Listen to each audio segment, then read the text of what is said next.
Hi, we are Surrey High School's broadcast news production team, and I'm Alyssa. I'm Allie. And I'm Kenzie. And our video is about how our community has adapted to COVID. We hope you enjoy.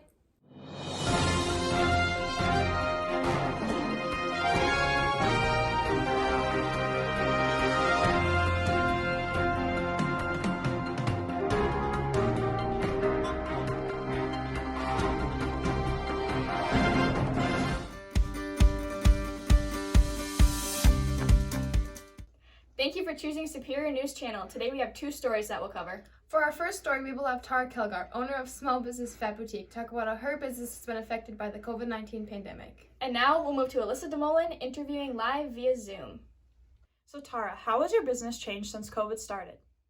Well, I think a lot of businesses have changed in a lot of different ways. I think the key to being successful is to be adaptable. And so when we had the first lockdown come down, of course, it was very scary because as business owners, this is kind of our livelihood.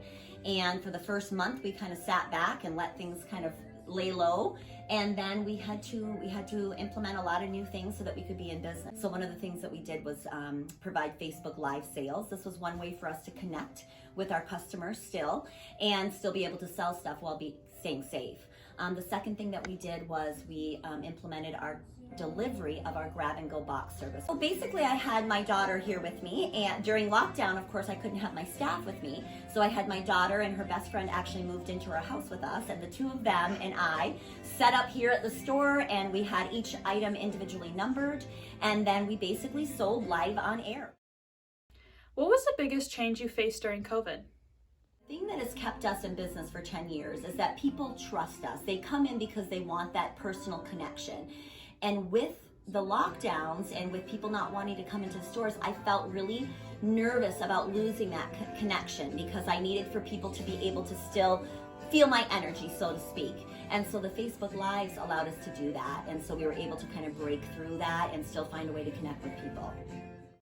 What were the different type of advertisement strategies that you applied to your business? I am really keen into the social media market. Most of our demographic, the majority of our demographic is 20-somethings, and so social media is really the only way to reach you guys. So we really try on social media to mix it up. So on our platforms, you'll see that we do our normal advertising posts where we post things for sale, but then we also just try to offer you good content. That would be like style sessions live on air.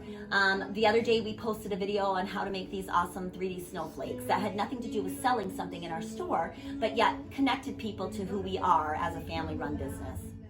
Thank you, Tara, for sharing the ins and outs of your business during this difficult time. Our next segment, we will have our BPA service member Sophie Swedeen talk about how we are helping our community during the pandemic. Sophie has been working hard on making COVID bags for women in our community. She's now going to share with us about these bags. We'll now show you a clip of Sophie showing how BPA is giving back to our community.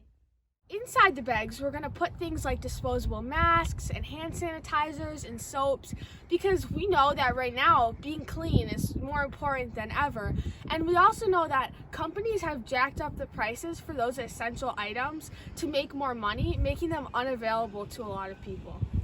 Therefore, the women in our community, I'm hoping to do about 10 to 20 bags, so 10 to 20 women in our community who are in need of these basic necessities. Definitely getting everyone to participate because Michigan just went into our shutdown, so all high schools were closed. So definitely the biggest challenge was getting people to bring in donations and getting people to understand what the project was all about. Thank you, Sophie. What a great way to get involved in the community and help spread love during these hard times. Thank you for tuning into Superior News Channel. Join us tomorrow at 9 a.m. for our new segment on the COVID vaccine.